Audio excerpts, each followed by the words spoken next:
Cane is my usual go-to. I do enjoy some of the stuff you can do with that. Yeah. Uncle letting us know that red mail is for cowards. There's the big 20 in the first chest here. Maybe that's what he meant by red mail. Maybe he didn't mean the armor, he just meant they got some mail, it was red rupee. He just decided it was for cowards.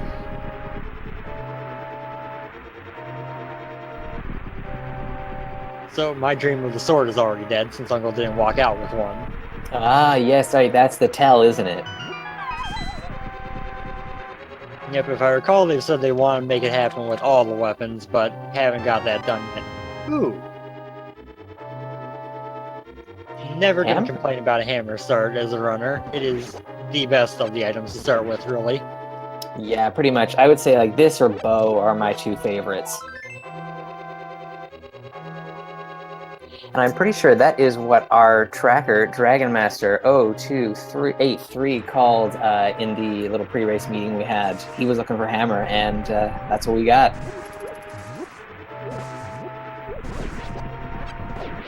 Yep, turns out when you have 3 people guessing different items out of 7, you got pretty good odds of getting it right.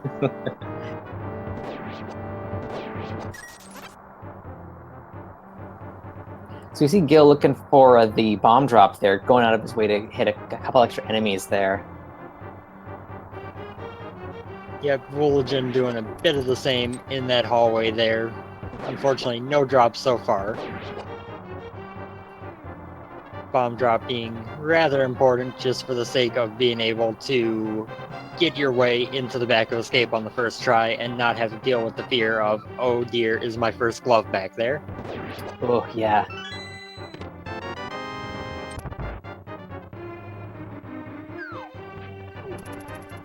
Also, I guess it's worth noting that Vulajin, as his file name said, may have rust. I know he was one of the runners at RPG Limit Break last week, so maybe not as practiced as he has been recently.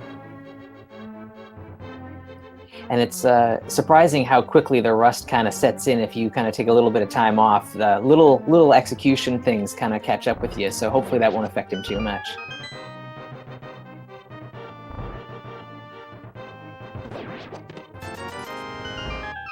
Other than that hammer, escape has been empty of value. That's kind of like not surprising. I always am like really hyped if something actually good shows up in escape.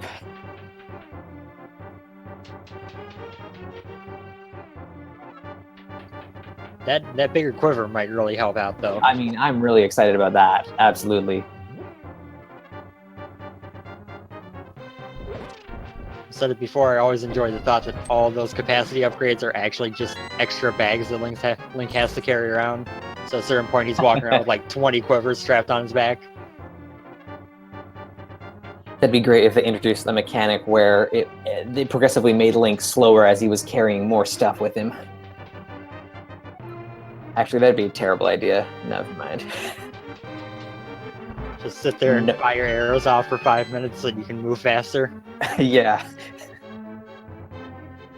I don't think anyone would like that.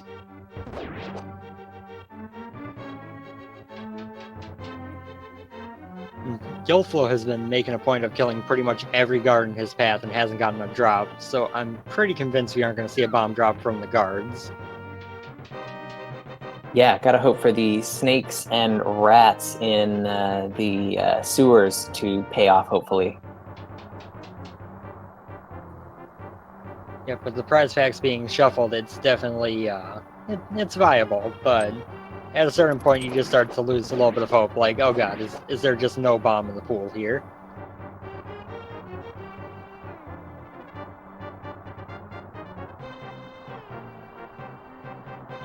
And even though the escape sequence is just one part of any run, when you spend a little bit too much time, you feel like you've already put yourself kind of in a hole. 6 minutes is generally where you want to be for an escape sequence. So if you're any longer than 7 or so, you already feel like you're behind. Yeah, from a practical standpoint, races aren't won or lost in escape, but as a runner, it's very hard to not feel awful right from the get-go if you have a slower escape time. Like, oh, you know, we still got an hour and a half left of this race, but I'm probably at least 2 minutes behind, so everything's over. Yeah.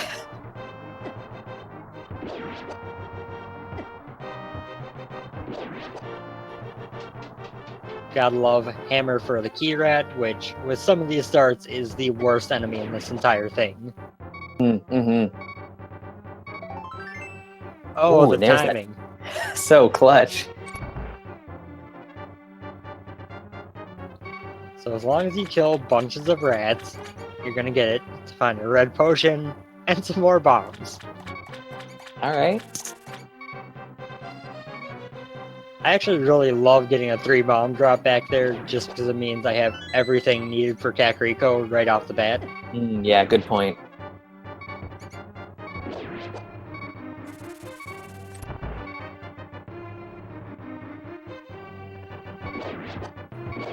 So Vulajin out of escape about 606, which is not bad for how hard they had to fight to get bombs. Yeah.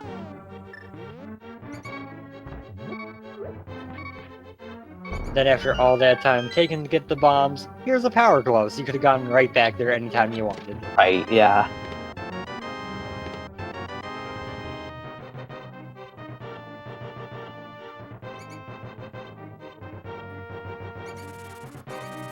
Looks like Vulajin is going to be going up to do the tree pull and check Lumberjack Cave at the start here.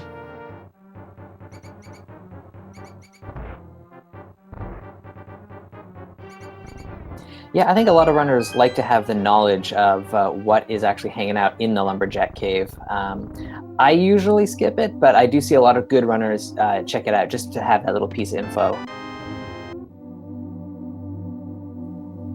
Yeah, it's one of those things where I don't think there's really a right decision. It just comes down to what you're more comfortable routing. Yeah.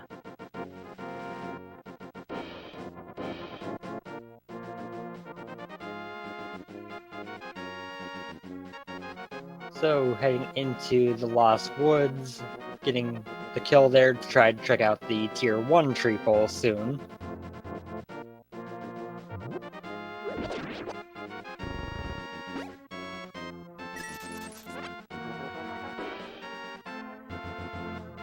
All right, what's hanging out in the thieves' hideout here?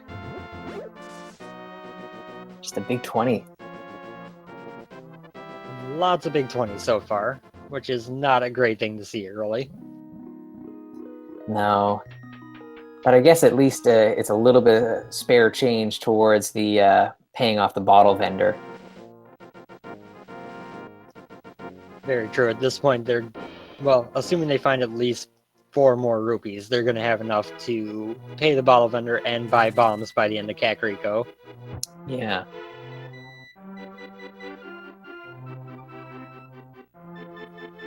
So now we enter into the most lucrative area in the game.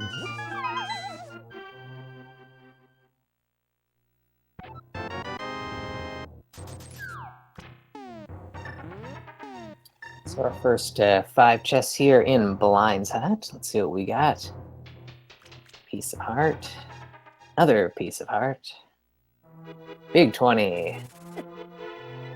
And the hook shot. Okay. All right. Hookshot's pretty nice. If these two are able and willing to do the old man cave in the dark, that hookshot opens up all of Death Mountain to them now. That's pretty nice. If our runner's trying to take a gamble, it might be worthwhile to maybe head up that way. Yeah, it's always kind of the tough decision between wait for it to be in logic and just go for it because, hey, it's here.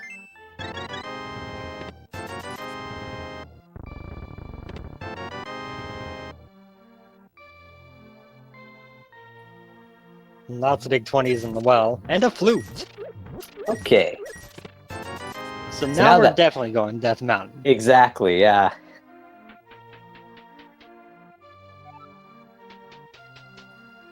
And having a bottle and the flute by the end of Kakariko is lovely, because you get to pretty much clear this place out right away. Yeah.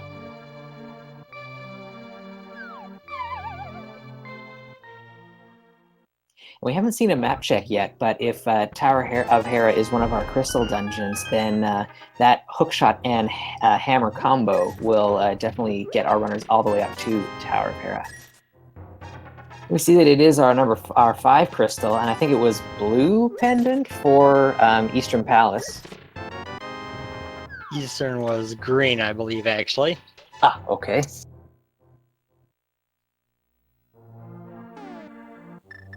But yeah, Hera is potentially clearable, assuming it's not basement locked. Right, that's true.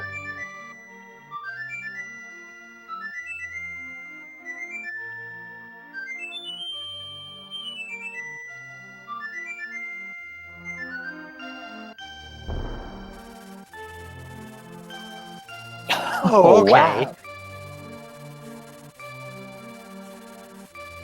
The sick kid is a very strong child. Yeah.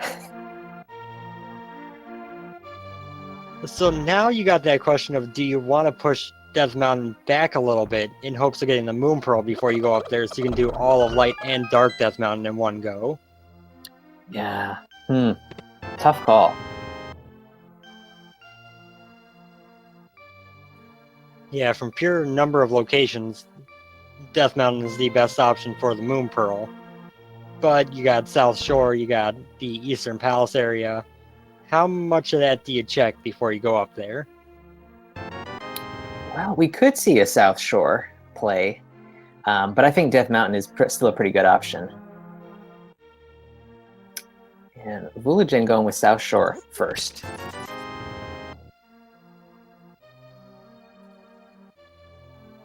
Yeah, but it's definitely a pretty quick check, so it does give you that extra odds of getting the Moon Pearl. I kind of like going this route. Mm-hmm.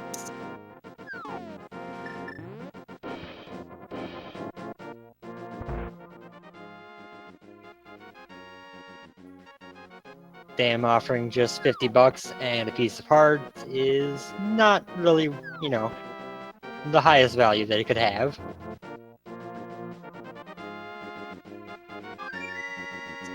Our stun prize is 20 rupees, so that might come in handy if we need to farm some cash a little later on.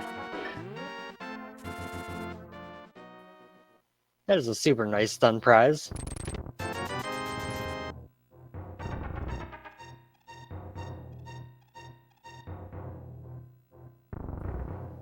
These mini Moldorms are dodging wonderfully.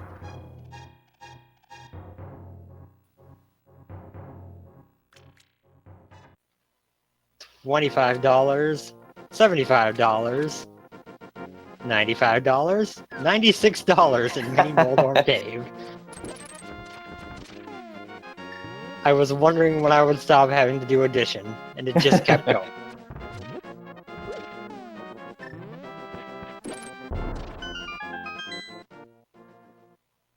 Now I'm gonna go check Ice Rod Cave as well. Ice Rod Cave being one of the locations where you always want to skip it, but every time you skip it, you feel like it was important and it cost you, so then you just never skip it. Yeah. It's funny that not every location feels like that, but this is definitely one of them. Yep, and it would have paid out to skip it this time, just the heart container over here. Although, truth be told, if Vulajin heads up to Death Mountain now, 5 hearts is still a little bit low on the mountain. Instead, he is following in the footsteps of Gilthflo here, who is deciding to do the Sahasrola's check at least, and might head into Eastern Palace after this. We'll have to see.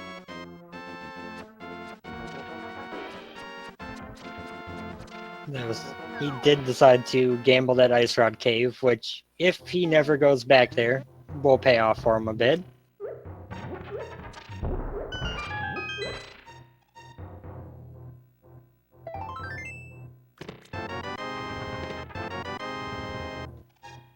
It was nice of them to open those chests in different orders so you could see Yeah. as much as possible, as fast as possible.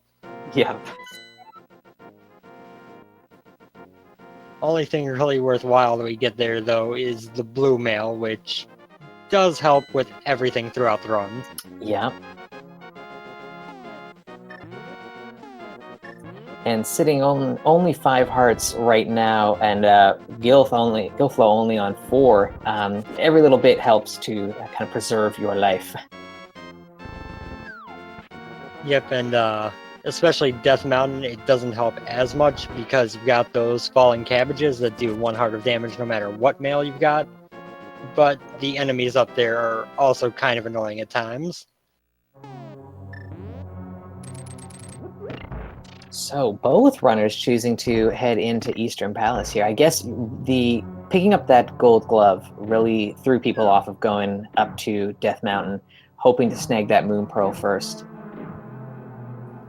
Yeah, there's also, I know, a contingent of runners who feel like you should just try to knock out almost all the Sphere 1 locations before going anywhere else. So it's either looking for that pearl or just trying to knock out all these nice and early checks before going out and starting to follow the logic. Mm-hmm.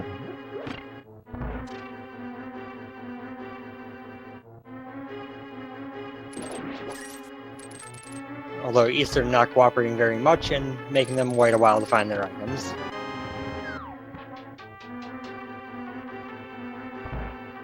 Yeah, at this point you're hoping for just a little quick dip, but looks like our items are going to be well in the back here, and possibly one still hanging around on the Armos Knights that we won't be able to get to, unless we find the bow here somewhere. Vanilla bow is one of the meanest things a seed can do to you. Yeah, no kidding.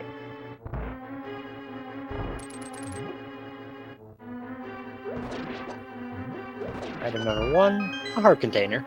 Yay!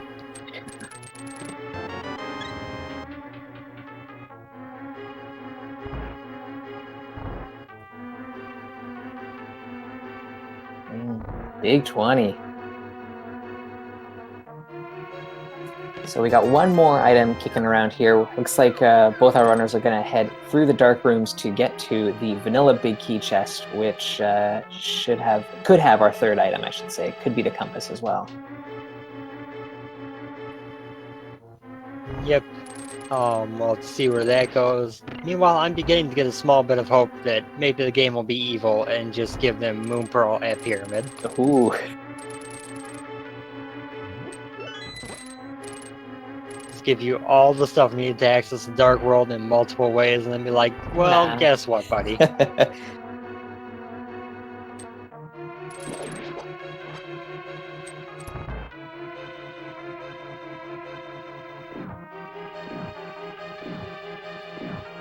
Okay, Armos just has the green pendant. He doesn't have a separate item from that. So I guess now, based on locations, Death Mountain is going to have to be the play, unless someone wants to head over to Agina for some reason. That's exactly where Vulajin is heading, at least. Not going to take care of the old man cave just yet.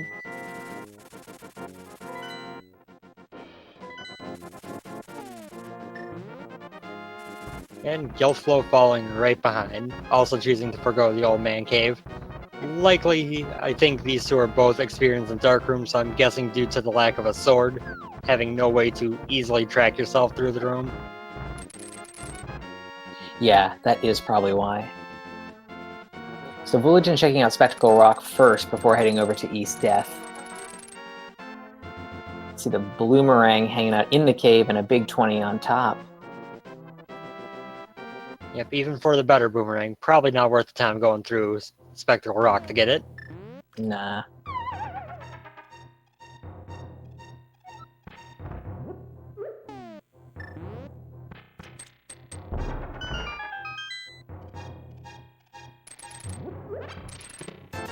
And our favorite cave, Paradox Cave, Big 20, and a mushroom, because of course.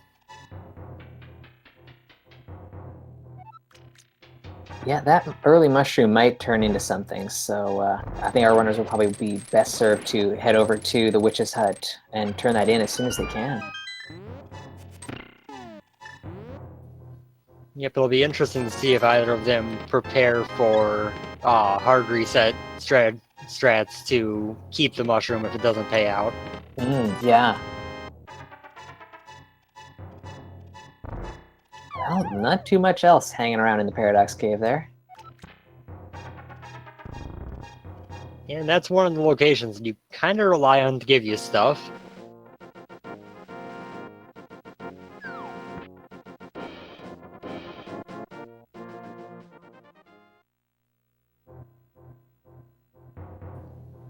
Gilthflo ending up having to go the long way around to get upstairs, Vulajin hitting the bomb jump, and now they're pretty much right next to each other.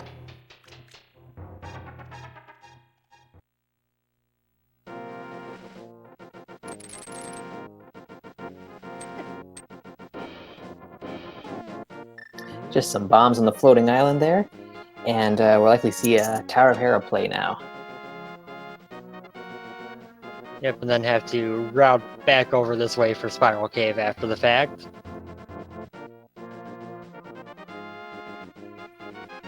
What if Spiral Cave has lamp and Hera is basement locked? Oh,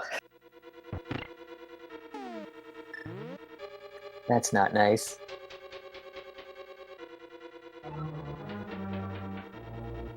Well, there's a compass in the basement, so one chest is either going to be a small key or a big key.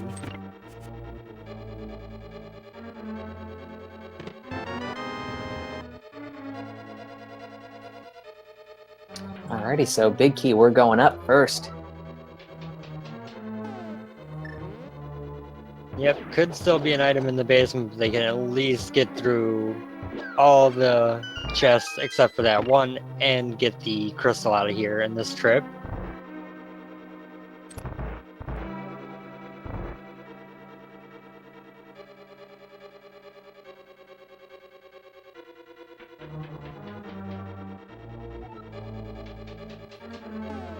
I'm assuming going up against everyone's favorite boss, Moldorm.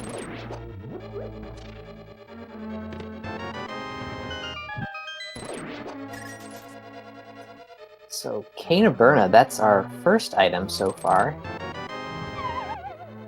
And that does put Spike Cave fully in the logic. Yes. Oh, if we had the Moon Pearl, I guess.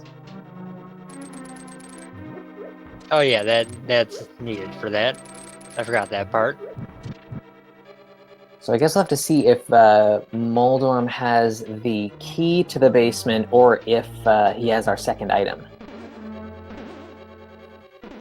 Vulajin getting bonked, going for the bumper skip there.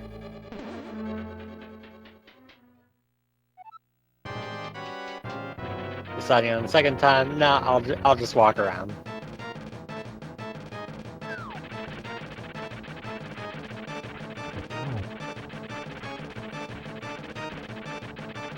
So having to use hammer strats here on Moldorm. 3 hits should take him down. Very nicely done on Gilthflo's side. And on Vulajin's side as well, and there is an item in the basement. Ugh. That's too bad they're going to have to leave that behind for a while. It could very well be nothing, but it's going to play on our runners in the back of their minds as the run goes on. Yeah, especially if they end up finding a fire source somewhere that was accessible before Hera, and they have to sit there wondering, did my opponent already have this? Mm-hmm.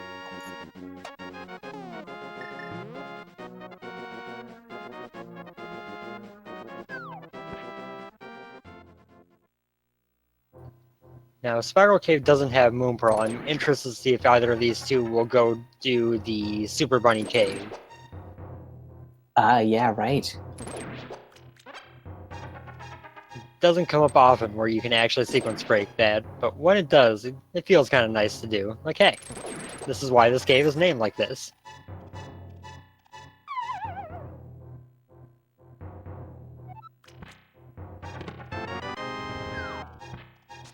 Oh, boots. That is the best find. Yeah, after taking the walk of shame all the way through Spiral Cave, there's your boots. Thanks. We know you would have really liked to have these, so we took them and put them here for you. So, you know, you can feel rewarded.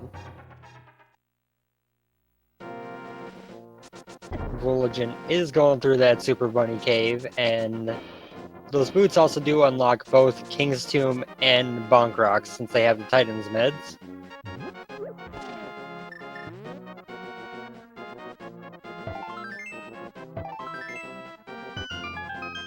Also, can I just say I love that because the bunny doesn't have a falling animation, it just kind of hovers in midair and then you fall to the next floor. Yeah. So we see that Quake is required to get into Turtle Rock, and it's our 6th crystal, and Thieves Town and Misery Mire are our 2 other pendants. Oh, Pendant Thieves Town. Mm-mm. That's So one of those times. That's one of those dungeons you always want to be a crystal. Yeah, please. So I think we saw that the Super Bunny Cave didn't have a whole lot, 300 rupees and something else that wasn't too significant, I don't think. I believe it was also rubies, and I don't know what is. How did? So Gil wasn't able to open those chests up. Oh, there's the mirror in the King's Tomb. Gil wasn't able to open those chests up. Like, is it because he used the Turtle Rock portal? Like, I don't know why that was happening. I'm not sure because he fell down like. Oh, it's because he came in from the top. He never fell down the hole. I see. Okay. Yeah, so to anyone in chat who isn't aware, that the Super Bunny glitch works when you fall down a hole, you get put into that pseudo link sprite. So since he went in from the top of the cave and just went down the stairs instead of ever falling, it never put him in that state, so he was unable to open chests.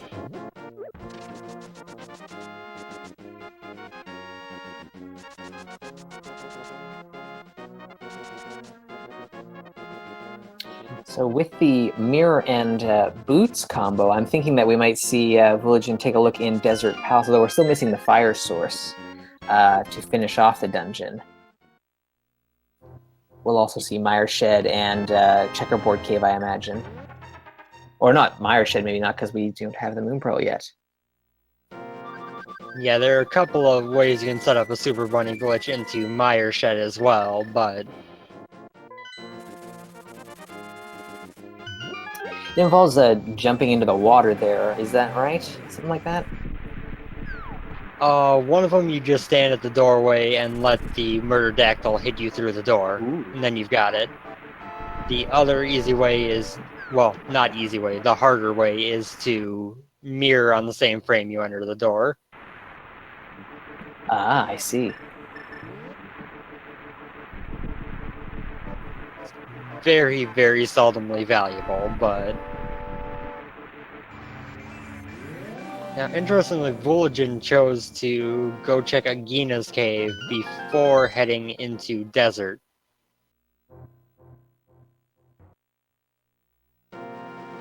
Will be a little bit less convenient routing-wise. He's gonna have to flute back to 6 and re-mirror over to the Light World to check Desert. Where you see Gil just heading right back and mirroring from the usual spot there, so... Ooh, our first sword hanging out on the desert ledge.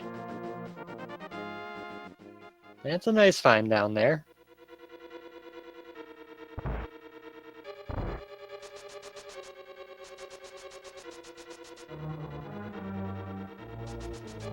The plastic sword is not the best weapon in the game, especially when you already have the hammer, but it's better than no sword. Very true.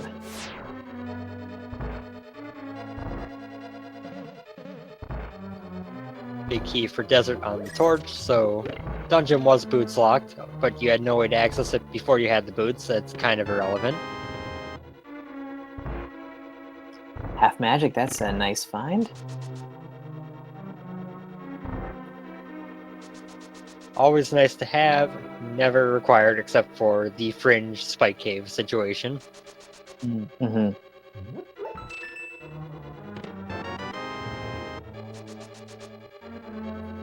I know on the Rando Discord earlier we were trying to think of a way to force Burna on Bumper Ledge to be a required item. Ooh. We'd have to have all bottles and half magic trapped behind the spike cave item. Oh.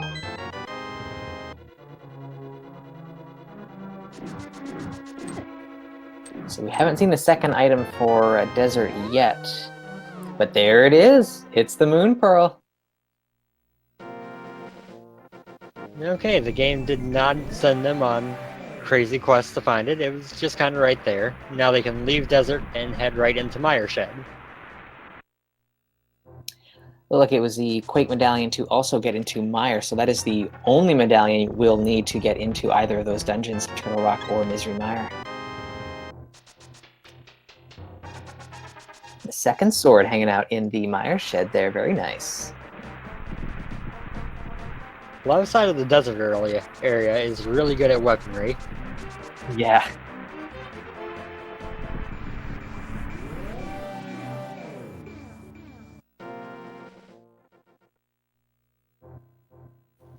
I like that by Gilthflo, just running across in the dark world where there's less obstacles to get to Agina's cave and mirroring in front of it.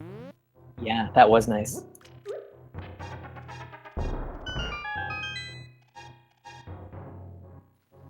So now you got that Moon Pearl, probably headed right to the dark world. Yeah. Vulajin's going to opt for Village of Outcasts, Skull Woods area here. And Gilthflo gonna opt for the Hype Cave area.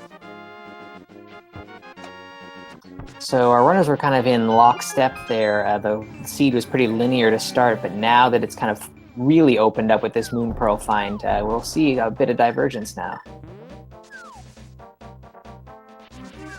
Vulajin gonna make a play that's been popular for a couple versions now, although it pays off less often these days, of jumping right into Skull Woods.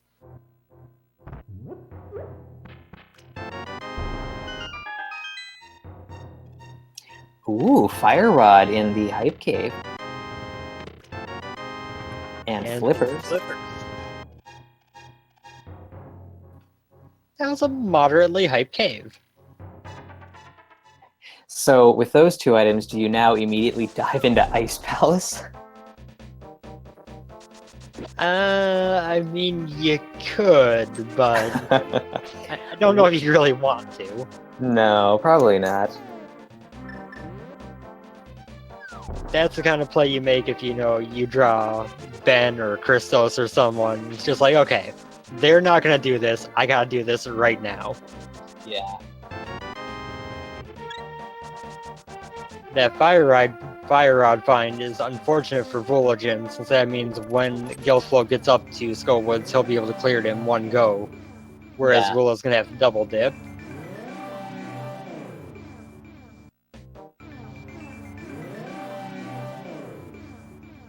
Does get both items out of Skull Woods though, and they're both not very valuable, but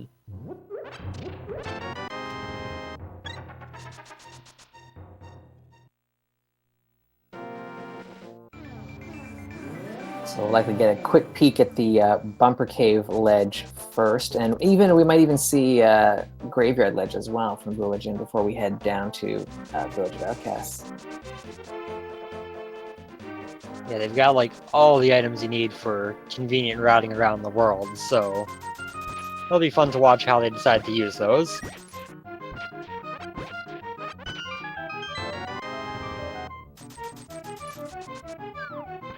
$7 digs for $50, not too bad. It'd be better if he didn't charge you 80 to rent the shovel. Yeah, really.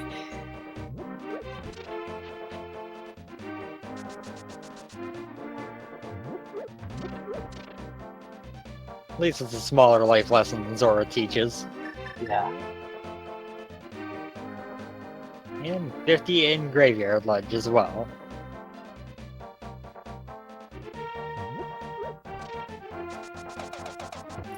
So Gilthflo's going to do Hammer Pegs here, and Blacksmiths at least. Might hold off on Purple Chest for a little while, but is at least starting this sequence up.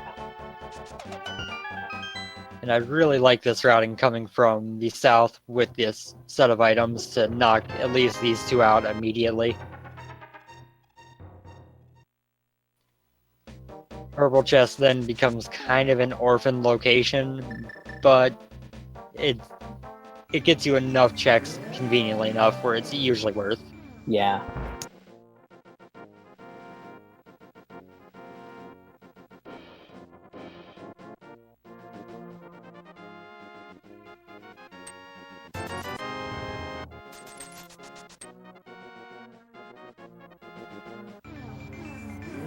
Nothing going on in the blacksmiths or the chess game or the brewery. Oh, Gilda's just gonna grab Purple Chest now.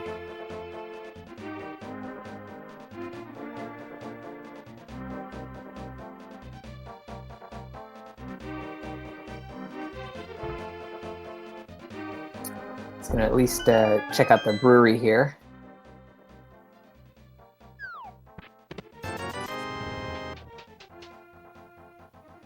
Now Vulajin's heading down to the digging game. Looks like he might be planning to skip Thieves Town for the moment. At least, first 4 of Thieves is usually a pretty popular place, so it's interesting to see that Vulajin's choosing to skip it. But, it is a pendant after all. I don't, blame him for it. And with how often you have to come back to this area to get into the Dark World, I don't disagree with deciding to maybe put it off a little bit, see if you can come back, or see if you can avoid going there while you check the bunch of other locations you got open. Yeah.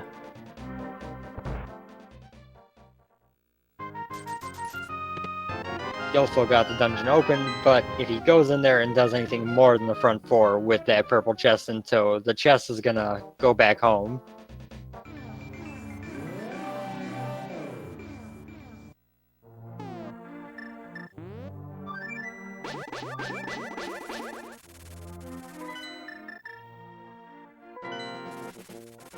Now, what did that green fence ever do to you, Gilthflo?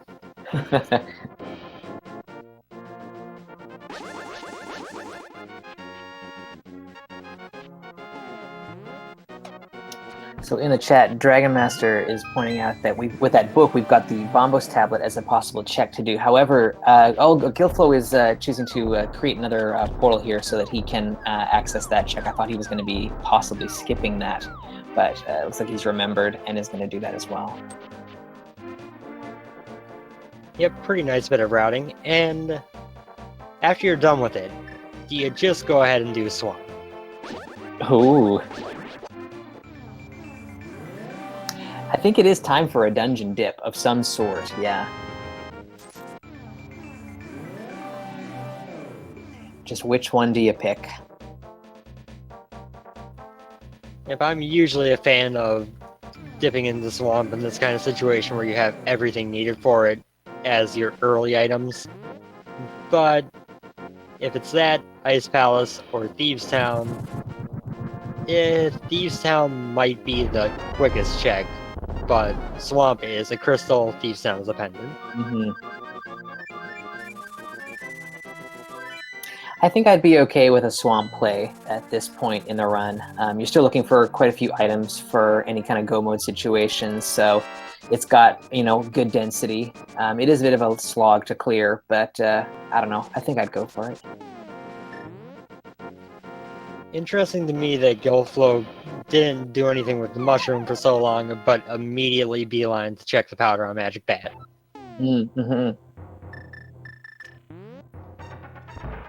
I'm guessing he didn't want to give the mushroom up before he could use fake powder, but it's still just kind of funny when it's like, you've had one fetch quest for 10 minutes now and haven't checked it. This one, nope, right there.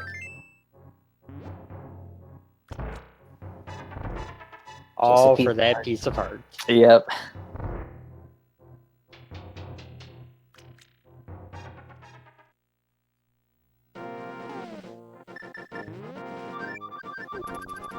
So thanks to the items that these guys have, they've pretty much cleared most of the Dark World overworld already. Mm-hmm. And speaking of holding that mushroom for fake powder, now I get the mushroom check.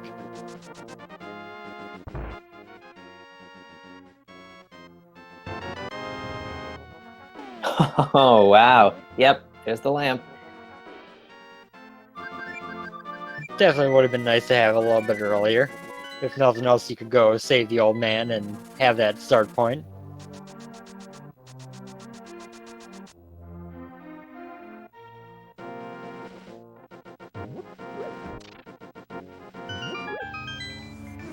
So now it looks like Gil's going to be heading into Skull Woods, I imagine, with that fire rod in tow. It's a dungeon that he can complete, so not a bad idea. We know that both the items in Skull Woods are kind of a bust, but crystal's a crystal. Might as well go for it. Yep, and if you gotta choose Skull Woods versus Swamp, I would probably go Skull Woods as well. Yeah.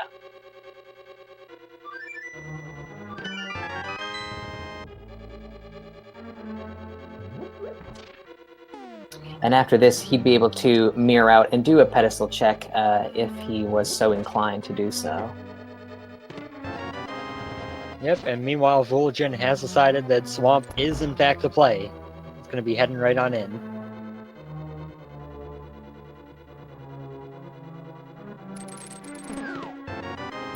Yeah, I think I would choose Swamp Palace as well. Especially the way that Vulajin routed his overworld there, ending with the Hype Cave. You kind of have to go to the dungeon that's closest to you, I think. Yeah, and there was kind of the risk of, planning to save and quit after Hype Cave and doing so without quite noticing, hey, I have the flippers now yet. But he managed to avoid that one, which has certainly happened to me several times before. Oh, definitely, yeah, easy to do.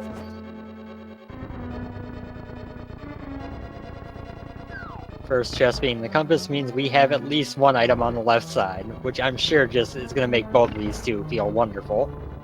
Hey, yeah.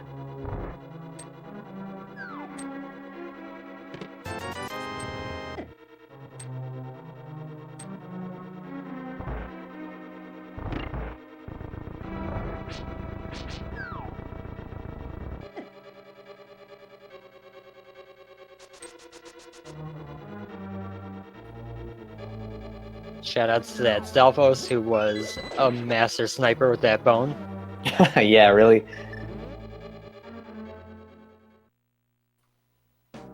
So, an item is in the left side of Swamp. You're probably just going to go ahead and do left side to begin with. Yeah, I think so. This early on in a run, I think you just are committed to full clearing this, so might as well just knock it out first. I do know some people do like to keep it till later anyway, just because if they get the big key late, they might have to come back in regardless. But I'm usually a proponent of doing it super early and right away if you know there's going to be an item over there. Yeah.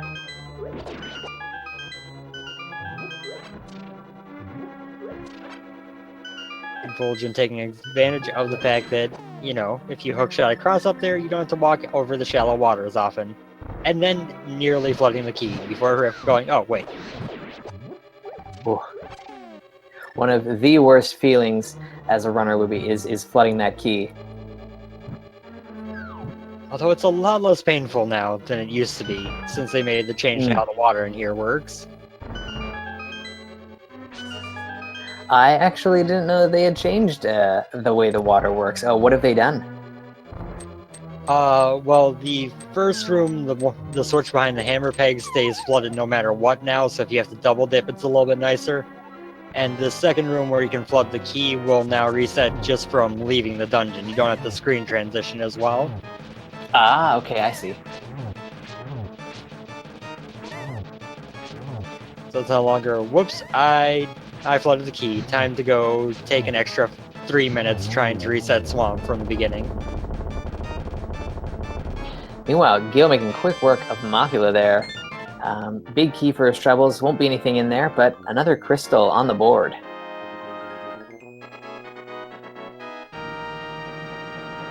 Yep, and that is not a bad thing to have. You kind of hope when you're going to clear a dungeon that you're going to get something a little bit more worthwhile, but, you know, crystal is a crystal. Yeah. So the lone item over on the left side of Swamp was a heart container.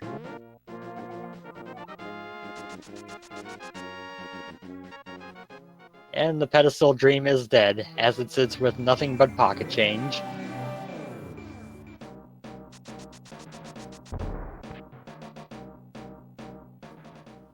The last Link who pulled the Master Sword just didn't really feel like putting it back, so he just threw a couple of rupees in there, like, here, someone else can have this in the future.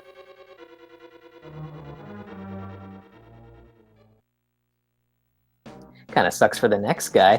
World's in crisis, and he goes to pull what he thinks is the Master Sword, and it just turns out to be a couple of bucks. Yeah, but for that Link in the past, you know, he gets to hold on to that Master Sword for the rest of his life. That's gotta be pretty valuable.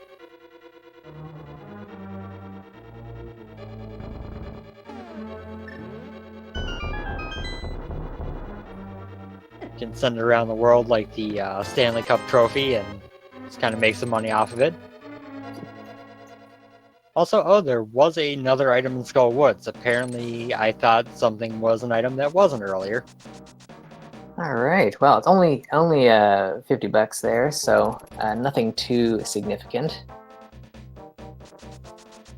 Vulajin succumbing to the nightmares of the stair glitch.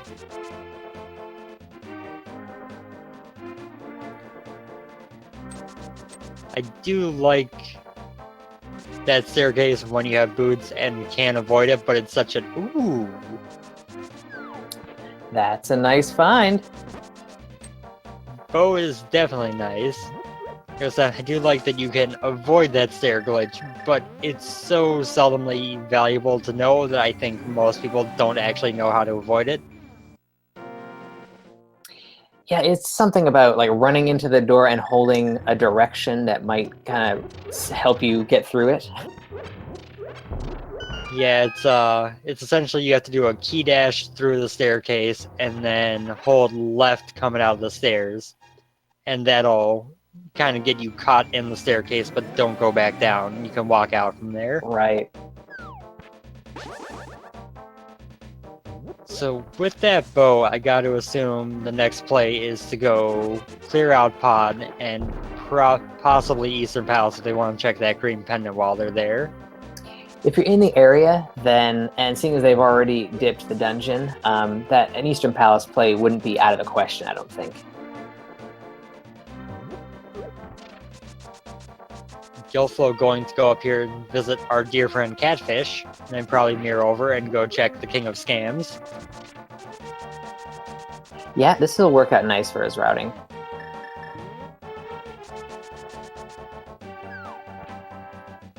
Yeah, it'll likely be a little bit tougher for Vulajin's routing since he's already done Graveyard Ledge, but can route in with a Pyramid check and going over to Pod.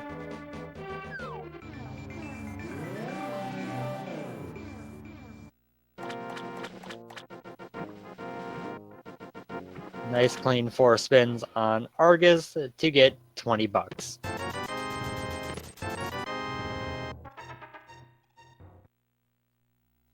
Nothing too significant in the waterfall cave there.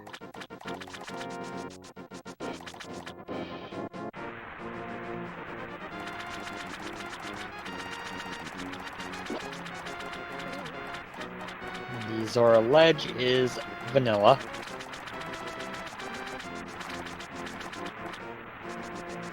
Also, I guess as a note, they can actually complete every dungeon except for Mire and T-Rock.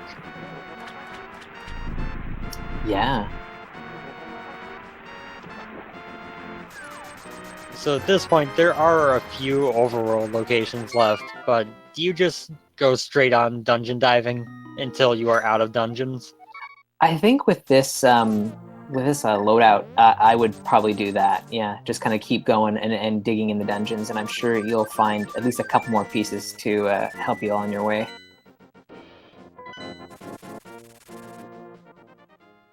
And we do still have a few items to be looked for: Ice Rod, Cane of Samaria, and Quake, but all of those are the annoying type of items that can be literally anywhere. Yeah. I wonder if Gilthflo is going to head over to Hookshot Cave, seeing as we now have our Dark World access, or the Moon Pearl, sorry, to stay in the Dark World. Yeah, you hate having to climb Death Mountain extra time, but he's got the added incentive of he wasn't able to check that Super Bunny cave. Yeah.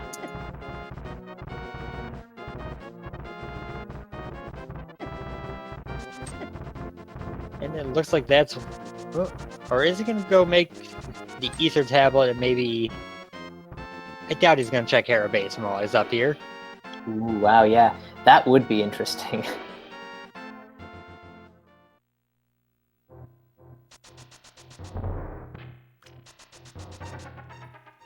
He now finds out the better boomerang is forever an inconvenient place. He's stuck with the crappy one forever.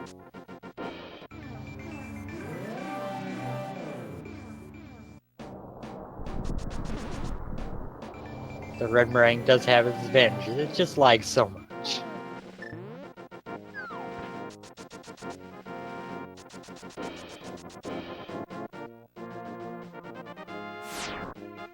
So this is kind of a case in Pod here, where it's a little too bad that this isn't a go mode dungeon because you've got the big key on this right side. Yep, I know Vulajin is very aware of how the key logic in Pod works. I was gonna say, which makes me actually kind of interested in open this chest here. But he knows how the key logic works well enough to know that with 2 items in the front, you can guarantee the vanilla big key chest is going to be a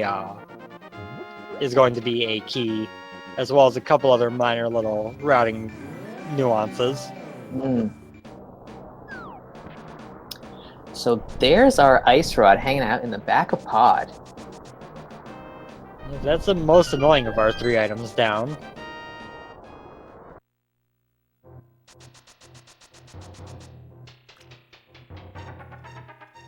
Small key in the dark.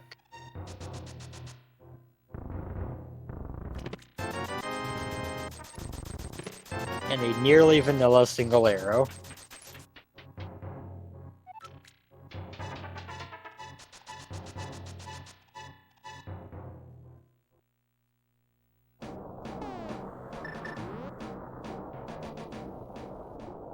Looks like he'll be setting up for a hammer yump here, while Gilthflo is taking a look in the Hookshot Cave.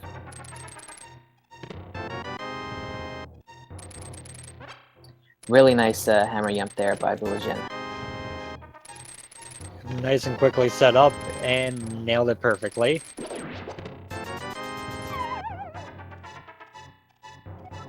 So we find the wrong medallion here in Hookshot Cave. Not looking for ether today, folks. Yep, which is kind of a relief, I'm sure, in some ways, because if you find the Quake medallion before you find Cane of Samara, you might have to depend on Mire for vanilla Cane, and nobody wants to do that. Yeah, that's like the worst.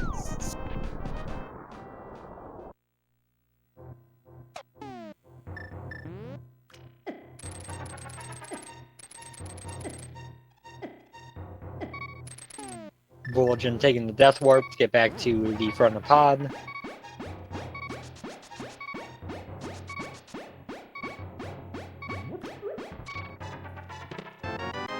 Maybe not intentional Death Warp, judging by those slashes as he revived. Oh, looks like we found the Tempered Sword. I don't know where that happened, but somewhere in the Dark Maze, I have to assume. Seems that way, and that's a nice little advantage, although we know that Gilthflo won't be able to go mode Pod regardless, so he'll likely be finding that as well.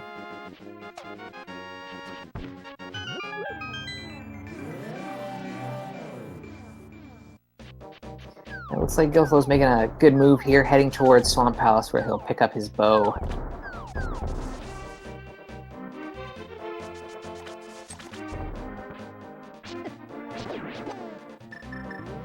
Vulajin, by virtue of having not turned in that mushroom, gonna have to deal with the dark rooms in the basement here. But he is going to have the fire rod for the worst dark room, the turtle room. Yeah, that fire rod will definitely come in handy.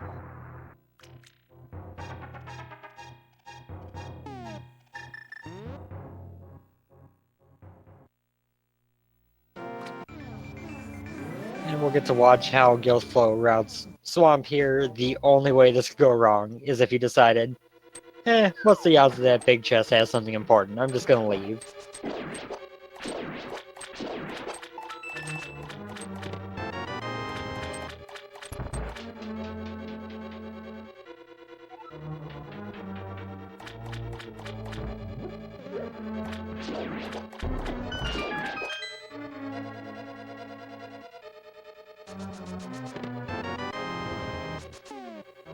I love when the torch goes out and your screen just spontaneously goes black. Yeah. I was wondering for a second there why Vulajin had pulled out the ice rod. I thought, is there some kind of new strat to kill those turtles? That just didn't quite make it to the hammer, I think, in his menu there. That seems accurate. Very nicely done first phase of Helmasaur. Then fires an arrow at him and I guess remembers that he doesn't have silver arrows, switches over to sword slashes. Knocks him down quite quick.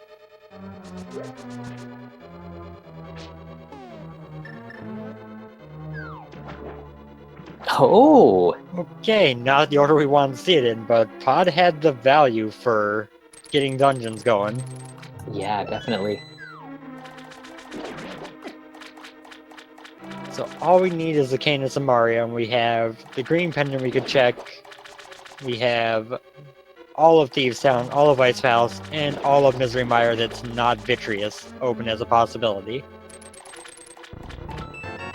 It's interesting that we're so close to go mode, it seems, here, but there's a lot of locations that our runners could check, so it seems like it's become a guessing game, I guess, at this point, so we'll have to see who kind of gets lucky with their choices.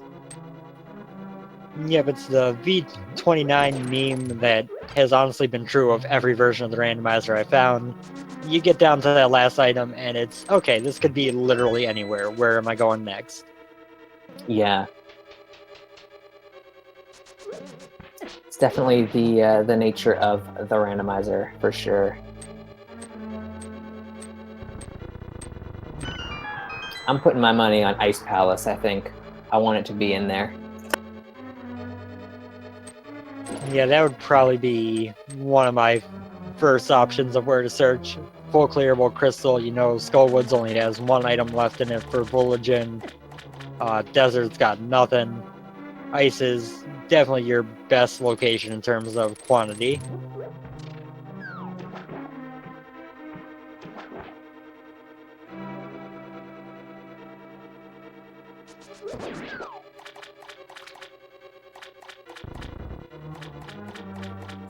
And another vanilla heart piece up on the pyramid. I forget if Gilthflo checked that earlier or not. I don't believe he did.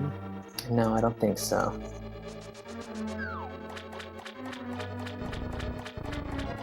So now Vulajin's going to turn in that mushroom on his way over to Catfish, likely, and then do the Zora checks that we've seen Gilthflo already take care of.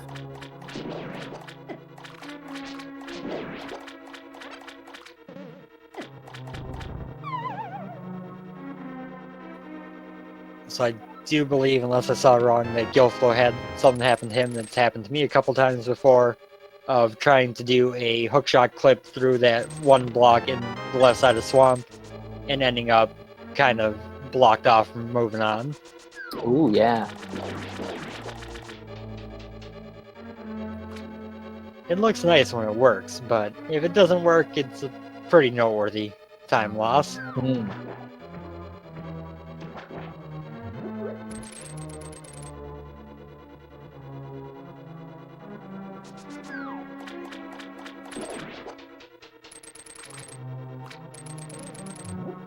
moment of truth coming up for Gilthflo soon, whether he'll go back up with that big key or keep going through the dungeon.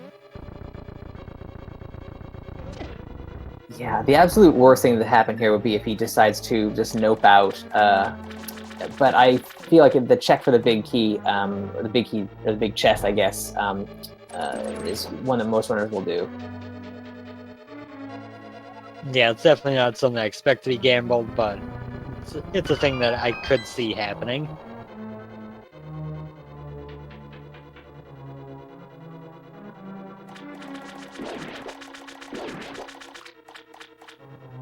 So I enjoy the comment in chat about just hovering TR and having it be go mode now.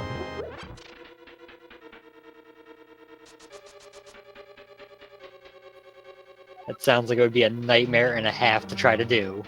Yeah, I was just thinking about it there. That would just be the worst. Gilthflo also falling victim to the stair glitch, and now heading on to go get his bow.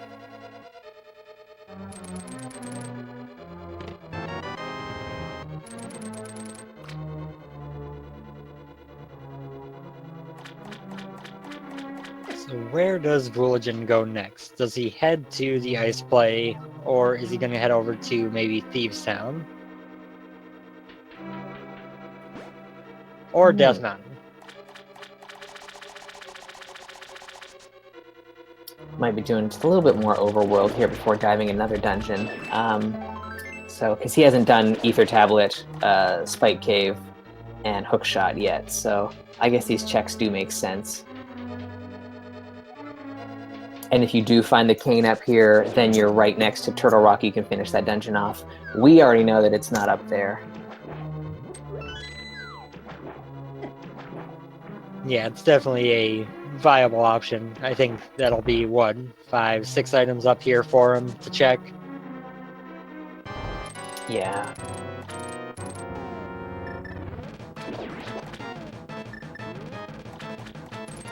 That was a nice little juke of that cabbage there, with that spin speed.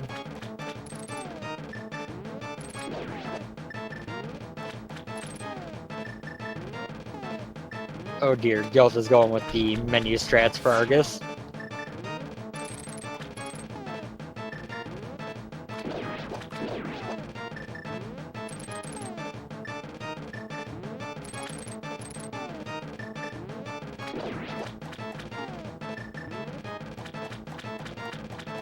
Trying to grab 2 at a time there to try and cut down on the amount of menuing he has to do, but that can get a little bit tricky.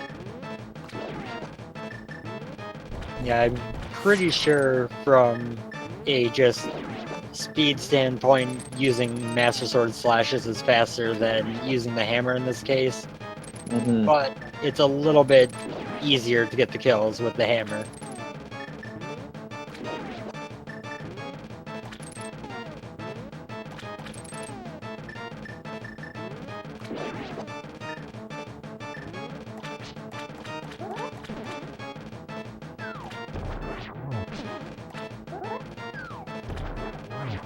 And also just going to be doing 4 spin slashes for phase 2, not going to go for any of the quick kill fire rod strats.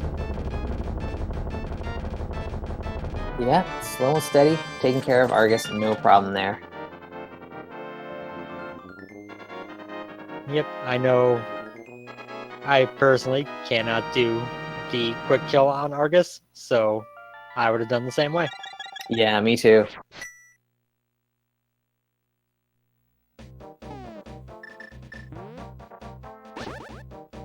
Ooh, and Vulajin is giving us the Hera basement check. There was an item abandoned here quite a while ago by both of our runners, so he's our first to go back in and take a look.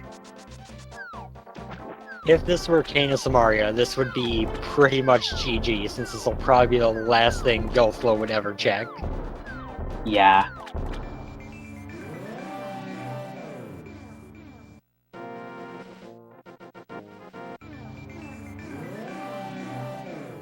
Okay, I was thinking that he might be jumping off there and heading into Ice Palace. He is heading up to Pod, it looks like. Yeah.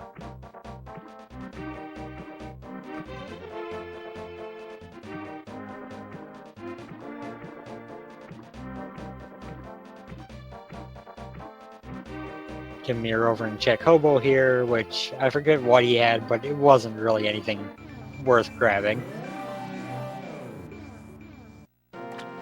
All right, moment of truth here for Vulajin.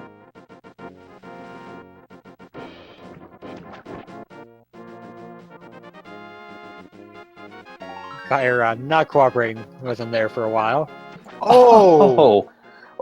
Whoa. Well, Vulajin's in go mode. Yep. The very, very ballsy play may have just won him that race by a pretty good margin at this point.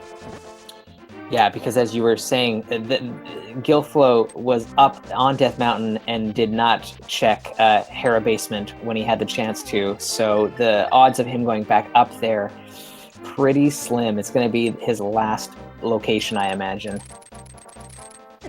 Yeah, I'd imagine a full clear of Ice Palace, full clear of Thieves Town, full clear of what's available in Mire before heading back up to Death Mountain for that at this point, so...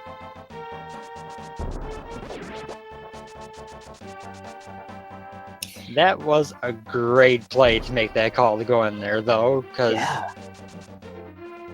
it's so easy to just say, that was super early, no way it's important, let's just move on. And I mean, Hera Basement is just one location in so many. Like, do you really think it's going to have the one item that you need for go mode? It just, a lot of runners are going to pass it up, and rightfully so. Like, why would you waste that minute and a bit to see what's there? But in this case, it was paying off big. Yep, I think, honestly, probably most runners with the setup of this seed would not have checked Hera Basement. But that's kind of where making that play on Vulajin's end is a good move, because your opponent probably skipped it. Yeah.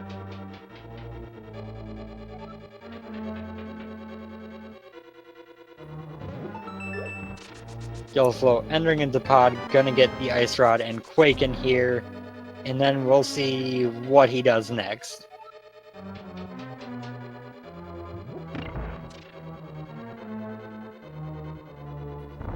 Vulajin trying to get Mothula out of the corner with the Fire Rod, and Mothula is saying, no, I like it here.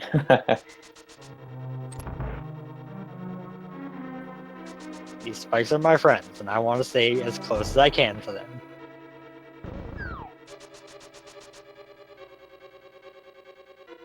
But finally gets the kill there. Picks up that big key, but being in go mode is not going to check out what's in there. We know that it is 50 rupees. Yep, the only thing he might still be looking for at this point is silvers, and he's not going to go super far out of his way for them.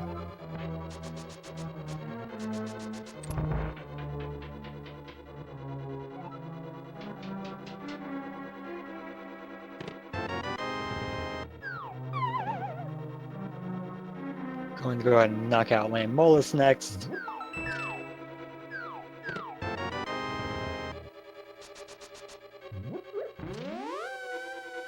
I'm still a little bit taken aback by the fact that Hera play actually paid off so strongly. Yeah. I was thoroughly expecting it to just be junk. It reminds me of Icon the race that Ack went to Spike Cave just on a whim at one point during, and it was his go mode item. Oh. And kind of similarly, it just gave such a huge advantage. Yeah. Because, I mean, as we were going through the list of possible locations that both our runners can check for that item, there are still so many places that Gil can look around for that Cane Samaria. And we really thought it was going to be a bit of a hunt looking for it.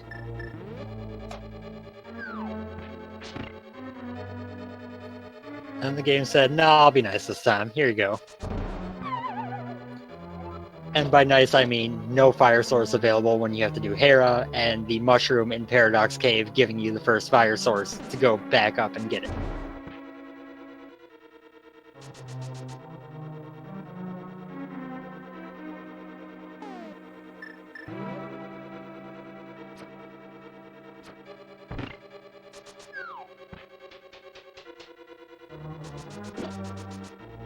I imagine that Vulajin is feeling pretty good about where he stands right now. Making that play for the Hera basement, probably he's got have some kind of sense that he might have a bit of an advantage there. But I guess the worry always is that your opponent somehow did have the fire source already and has had the Cane of Samaria for some time.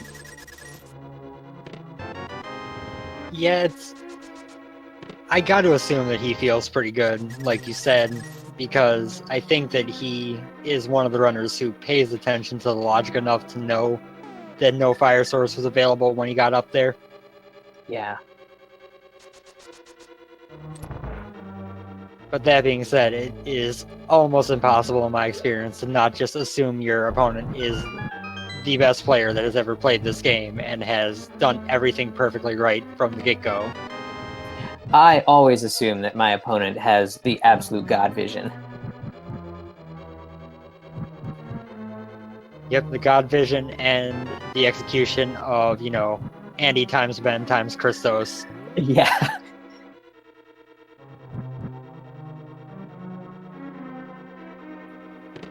As a little note there, Vulajin not taking the couple seconds to check that Pengator chest tells me he is not going to be doing much to find silvers anywhere. No. And when you're going to have to open chests in Ganon's Tower, unless we just get the 1-2 off the bat, you're going to have at least a couple of chances to find something.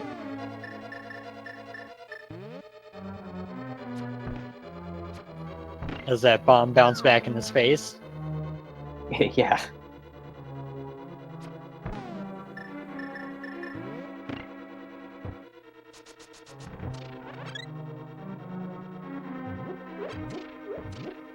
And gets to go mode Ice Palace, which is, I'm not going to lie, if I were playing this seed, something I would not have gotten to do. Yeah.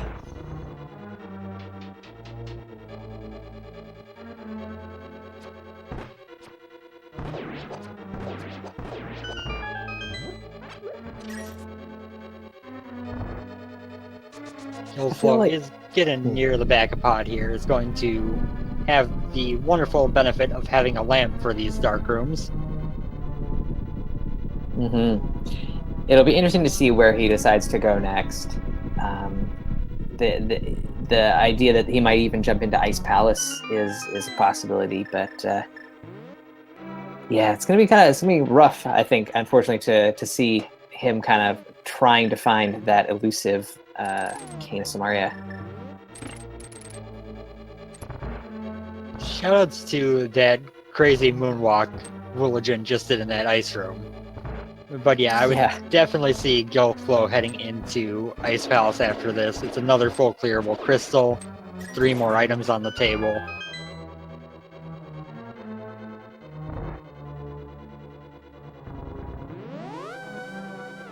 I think after an ice play, then you'd start to panic would start to kind of set in. Where is this darn cane?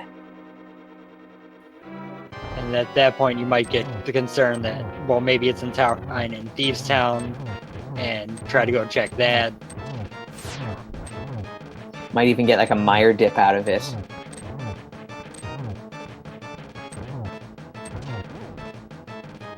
So Vulajin polishes off Cold Stare there, no problem, and we'll be heading up to Turtle Rock for their final crystal. Yep, and for his, file names of May Have Rust, Vulajin's execution has been pretty on point so far today.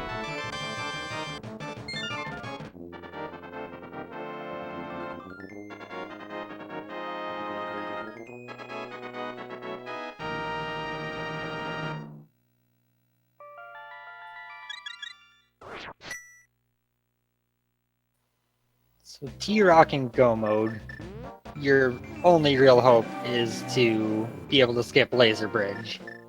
And that's not guaranteed even if you do everything in your power to try to do it.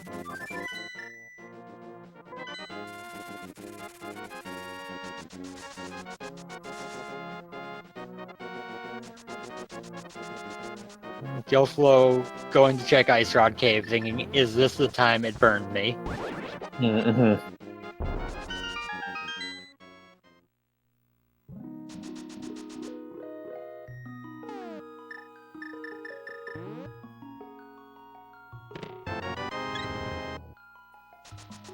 Deadrock, why?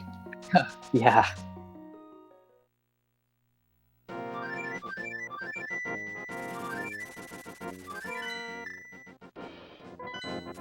Wow, these things do not like Vulajin tonight.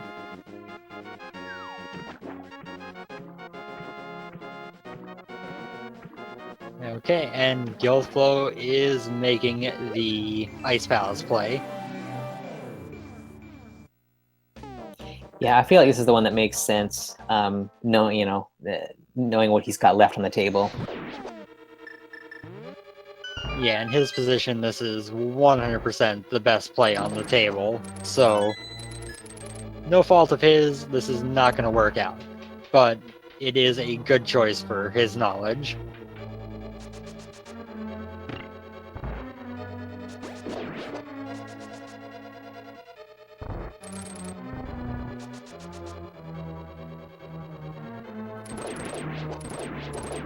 And we will get to see what is in Ice Palace. If we find the silvers here, that could be fun.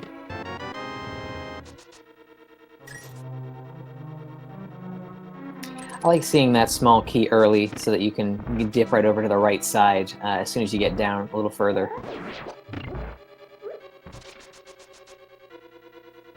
Yeah, if you're going to full clear Ice Palace, you can at least hope for those little, couple compromises. Like, okay, this is awful, but here, have a little bit of niceness. Yeah.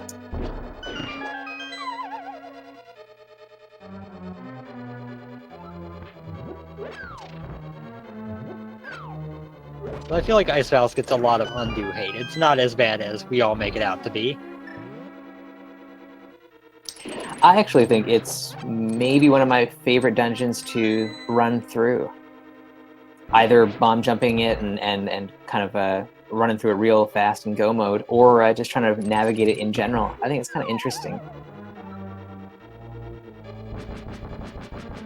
Now, see, I don't know if I can go as far as to say it's one of my favorites, but I definitely don't hate it. I'd actually give my favorite dungeon routing dungeon to Mire. Ooh, yeah.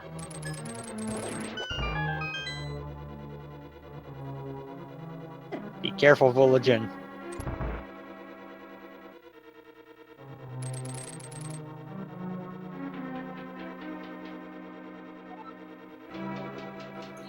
This feels like one of those situations where it's not really like rust per se, but it could be, the fact that you're in go mode and you're just trying to book it to the finish line.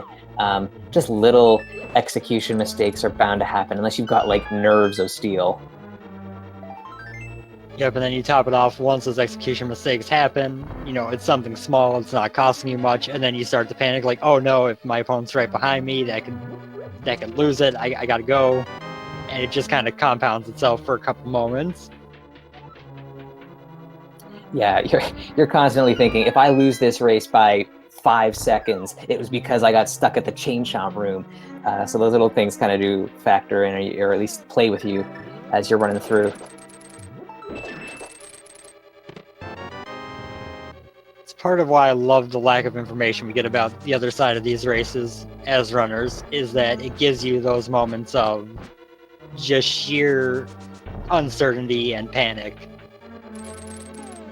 I think that's the only mode I operate on when I'm playing Randomizer here.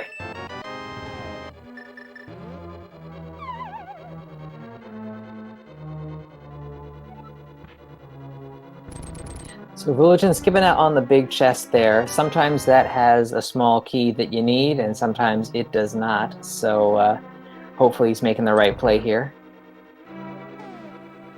Yeah, but it's definitely a risk in terms of it might force you into Laser Bridge, but it all depends on if there's a key in this chest or not. Okay. And it does pay off for him. So now he gets to head down, go straight to Trinex.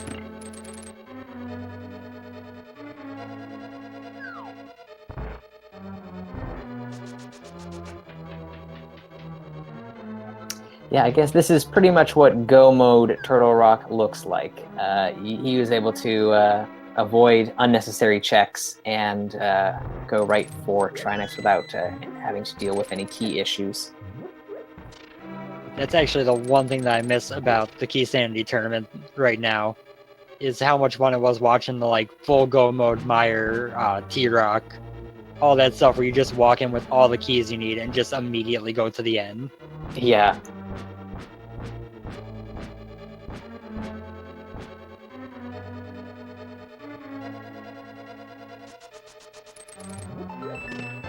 I found that after the Key Sanity tournament, the biggest adjustment for me was remembering that I actually have to do Ganon's tower, and I can't just go right up to the top right away. Yeah, that was definitely a change. It took a little bit of getting used to again. Oh, right, there's a basement. Aha, yep, got it, okay. Vulajin with a clean phase 1 of Trinex so far. I say so far as the head is exploding, because the fire rod got double hit and I didn't notice that.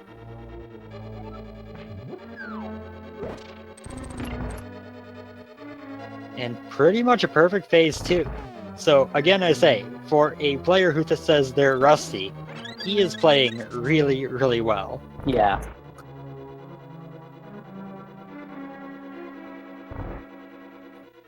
And with that 7th crystal, we're going to be headed right across the way over to Ganon's tower.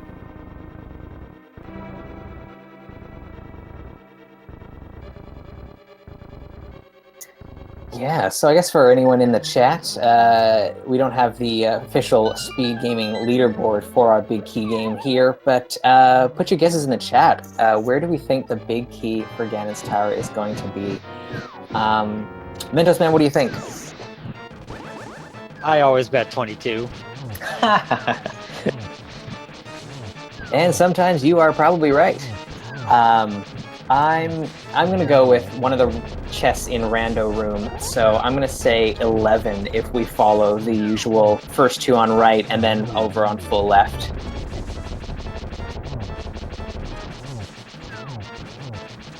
It's definitely a much more commonly winning type of answer there. You'd think, but I'm not even on the leaderboard. Small key and 300 over here, so they're going to go right. And to kind of respond to one thing from chat about the hard colors, I know our tracker already responded to it, but it was the different hard colors were added as an accessibility option to help those who might have some issues with the telling their health with the red hearts. So the various options were added as an accessibility option, and for those who it isn't important for accessibility, it is a nice little visual option.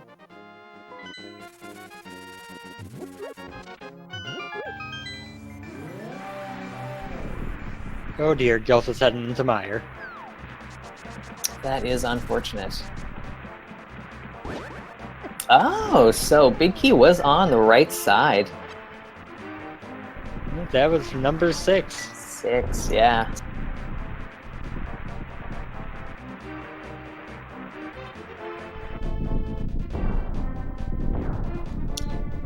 And heading up the tower at 124, more or less, might be just shy of getting under 130, but nonetheless, a very impressive run. Yep, and the major thing that's going to be the difference here is just that decision, you know what, I'm here, I'm never going to be back by Hera, let's check.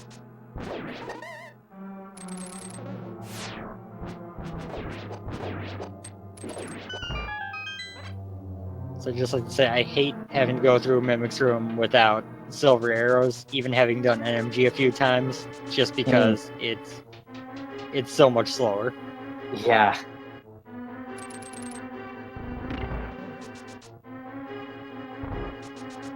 Yeah, when you really see how fast it is with silvers, that extra time, you're just like, ugh, this is, it's only, what, maybe 6-7 seconds longer, or maybe even a little longer than that, but it just feels like an eternity. Yep, especially because it's right at the end of the game, at that point where you're, you know, convinced that your opponent is right there with you no matter what you've done.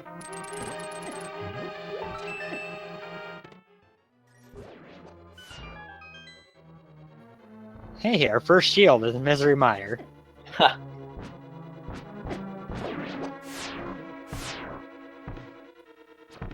So yeah, point brought up that if you had done the Dream of Hover TR, you would have gone to Ganon's Tower and been unable to get the big key until you found the cane anyway. Yeah. That would be the ultimate disappointment. Yeah, after what would have been an incredible swag showing.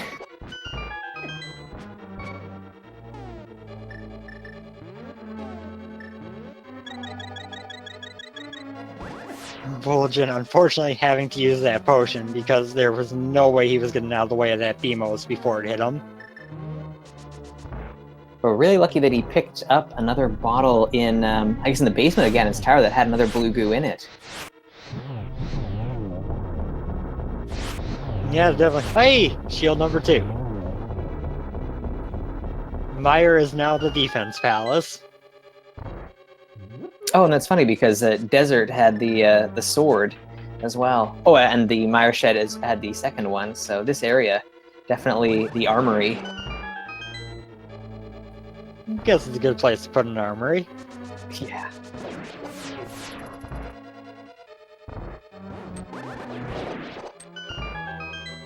But yeah, getting a blue potion in Ganon's Tower right before the big key is usually one of those things that makes you pretty happy. Like, hey, thanks, game. You did something nice for a change.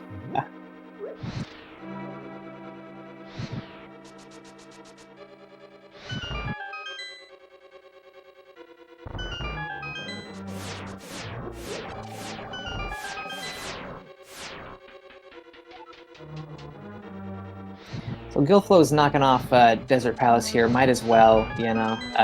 Don't have too many options left. Might have to take a look in Thieves Town after this. I was gonna say, I'd imagine that he's probably gonna head to Thieves afterwards. Also, shoutouts to Vulajin for being so confident in his silverless, he didn't even check the chests that were right there for silvers. Yeah.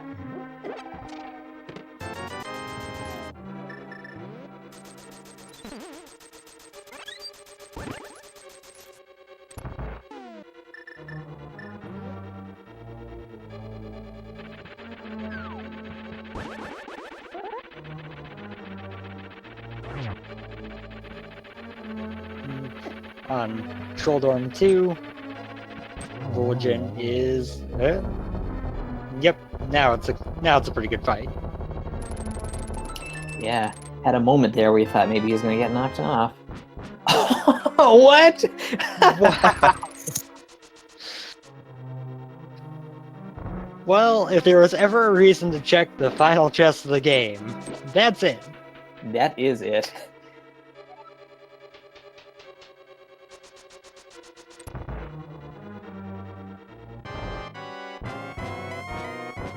So this Ganon fight for Vulajin went from not too bad NMG style to pretty simple with silvers. Yeah.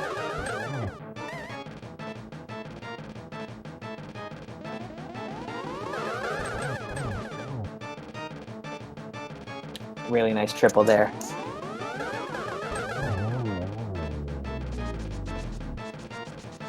Yep, very nice and clean Aga fight all around as Gilthflo begins dipping into Thieves Town, where he will surely find nothing but disappointment and maybe a stick of butter.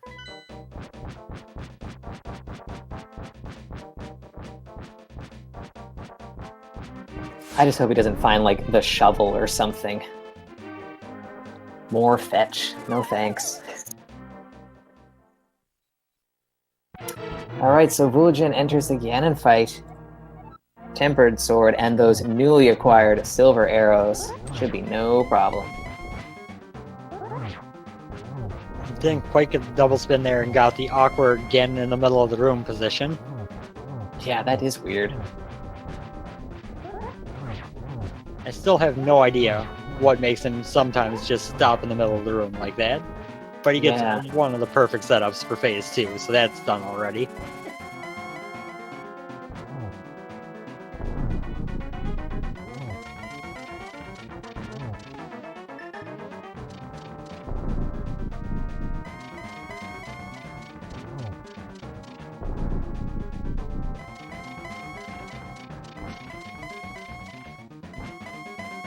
Just has to be careful of the Ganon hugs, because I believe even in blue mail that might be enough damage to, if not kill him, put him very close.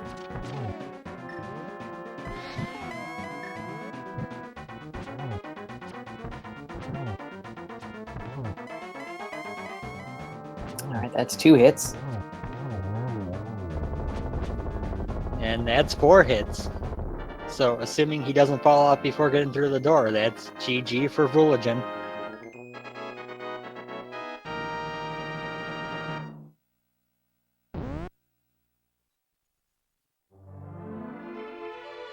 So Vulajin finishes up with an SRTV time of 1:31:05.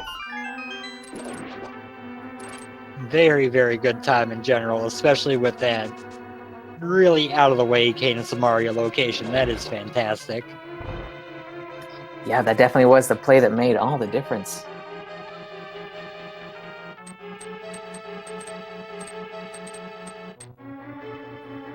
A lot of races you can look at a million tiny little things here and there that have made up the difference in the run. This one you can look at one very specific thing that made up pretty much the entire difference between the two. Mm-hmm.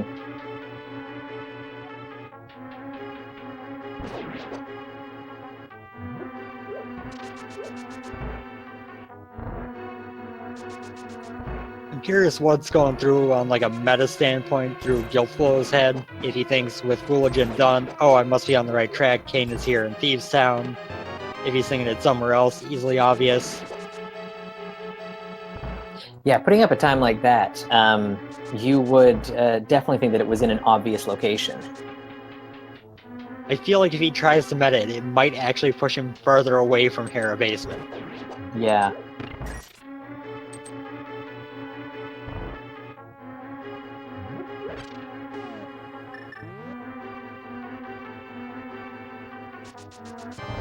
You do see Vulajin in the waiting room. Shall we pull him down? Yeah, why not?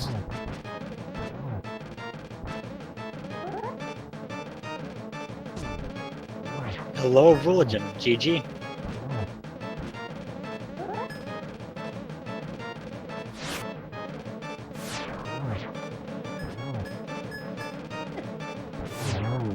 There's some slight technical difficulties at the moment here.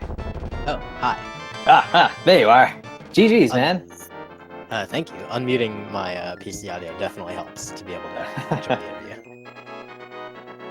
So, give us some thoughts on the seed there. Well, I just brought up the stream and I'm looking at how Gilth is doing, and I thought that it was a pretty good seed for me in terms of not just obviously like it went really well, but like for the way I route. Except the one thing that I thought was like, man, this could have really ruined my day was the cane in the Hera basement, and I see that it is doing exactly that to Gilth, which just is not at all surprising. That's a garbage location for that when we had to go there at the beginning to work on our stuff. Like everything was hinting to go there. We had the flute, we had the hammer, we had all that stuff to access Hera, but no fire source, and that was nagging in the back of my head for a long time. And I think actually it's really fortunate for me that I skipped checking the Turtle Rock medallion when I did Super Bunny. That was a totally a mistake. I'll just throw that out there. But it ended up working out because I was like, oh man, I really want to know what that medallion is before I keep, trying to farm. And that also led me to do Hera. So yeah. Interesting. Yeah. You had additional incentive to head up to Death Mountain again, definitely. And I mean, there were so many locations that were open to you guys especially after Pod getting the Quake Medallion. That put even Misery Mire into the logic. So there's Mire and Ice Palace and Green Pendant from Eastern. So there were so many places where we were thinking, okay, this is going to be a real hunt. And one of the first things you did was you went up to Death Mountain to pick up that bit of knowledge on Turtle Rock, but also to stop in the basement there, and it totally paid off. Yeah, I thought that this league was really generous in terms of, like, not in very many ways, but in terms of being able to do efficient overworld. I thought it was really generous in that. So like I felt like I cleared just a ton of the overworld, but I didn't feel like it was going to cost me that much time because of how like compact every visit was able to be. Like I was just able to do everything in one giant swoop. The South Dark World all at once, the Death Mountain stuff practically all at once. So yeah, when it came down to that time, I was like, okay, I have this medallion. I know it goes to Mire, but what if it also goes to Turtle Rock? I'm going to be like in a really good position. I see that Gilth is not super happy about that Samaria placement. I don't blame him at all. Yeah, you're right. The overworld was really easy to clear out. And I mean, like, you and Gilth were basically kind of in lockstep for a lot of that early game. It was pretty linear for the first little bit. But then when you even got Dark World access, you guys kind of did like a little bit of variation, but were more or less checking the same locations.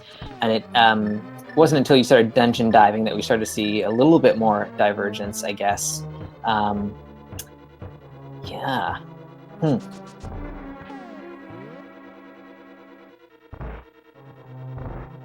Yeah, I thought, I don't know, like, I had two different thoughts about this seed, and from my read on Gilth, having watched some of his races before, like, I felt like my execution was a little bit better than him, but his routing just always seems to be better than mine, so I really was just counting on kind of a straightforward seed, and then this really wasn't that exactly, but at the same time, like, with the items we got, dungeons were just really not indicated by the seed, I felt, early on.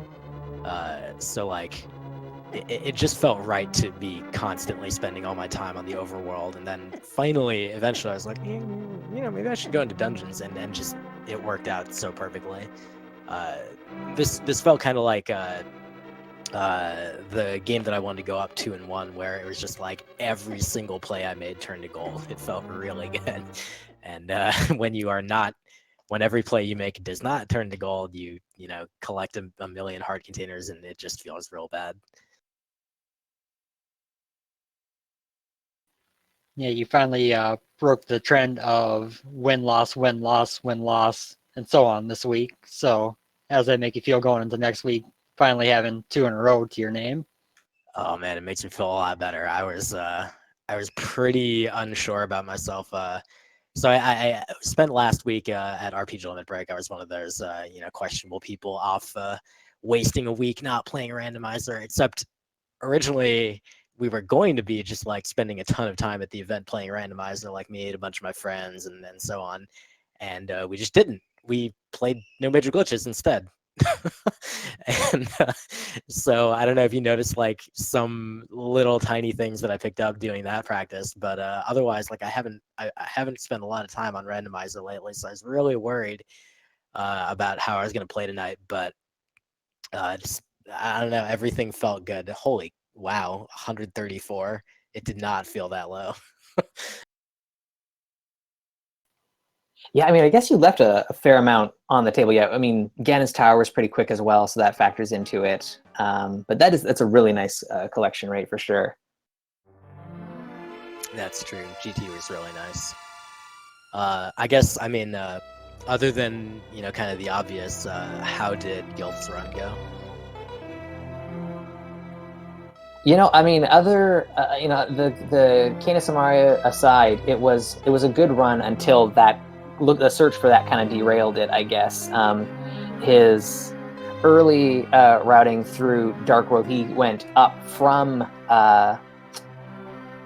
South Dark World up to Village of Outcasts, and then did, I think, Skull Woods, because he had the Fire Rod in hand. So from, you know, that part of the game, it was pretty solid looking. And yeah, just as we got further in, and we were like, where is that darn Kane?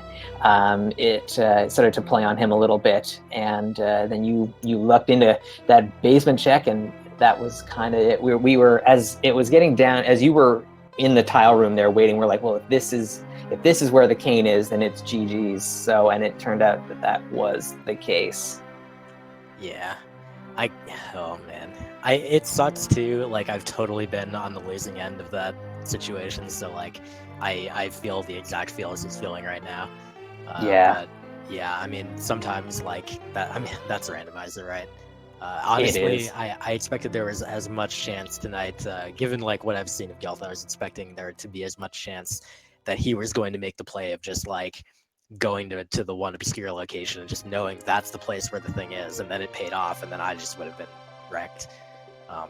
But yeah, I also at the end I was kind of figuring like, everyone always asks if you feel ahead or behind. I kind of felt ahead a little bit, but I was also thinking like, I feel like, again, from what I know of Gilth, I feel like he could just be right there with me. But man, like if after the way that route worked out for me, if I lose to him here, I am like totally okay with that.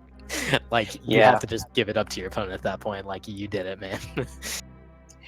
Yeah, I was thinking that was probably what your thought process was, because finding the cane in such a weird location, your first thought is, oh my god, like I've definitely got this. Like there's no way my opponent figured this out as well. But then it starts to kind of creep in that, oh wait, like, it's really good. Like maybe he also did exactly what I just did.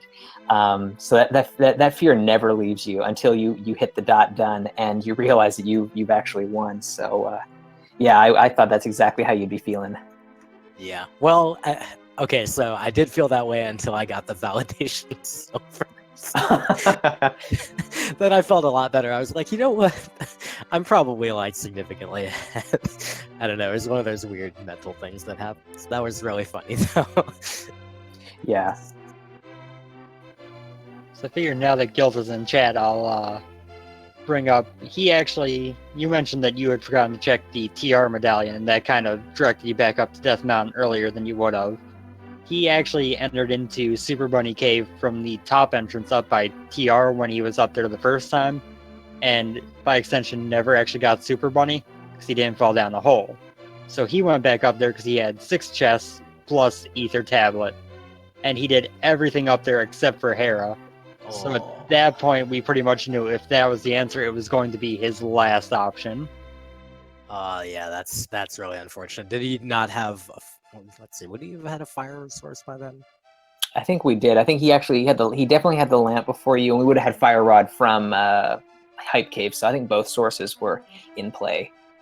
Yeah, I was basically like my entire game plan today, aside from just don't suck.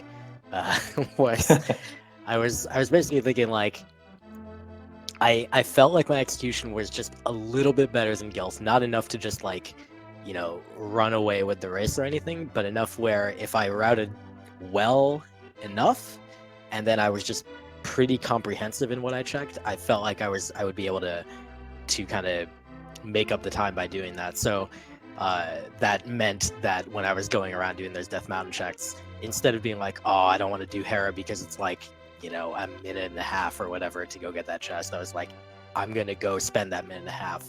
I think I can make it up elsewhere. And then, of course, if it turns out to be the item, then it's just over. But yeah. Yeah.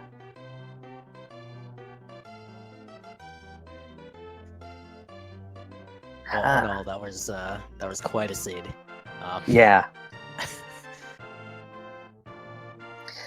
So I guess any final thoughts? I guess looking forward or on this seed in particular. Well, yeah. I mean, I think we've mined this seed for what it's worth, but overall, Yeah. I'm just I'm really, really super relieved to made it to 4 and 2. I'm sorry that I had to be the one to kind of most likely eliminate Gilth, but GG, like if it weren't for that one item location, it clearly would have been a lot closer and actually a race.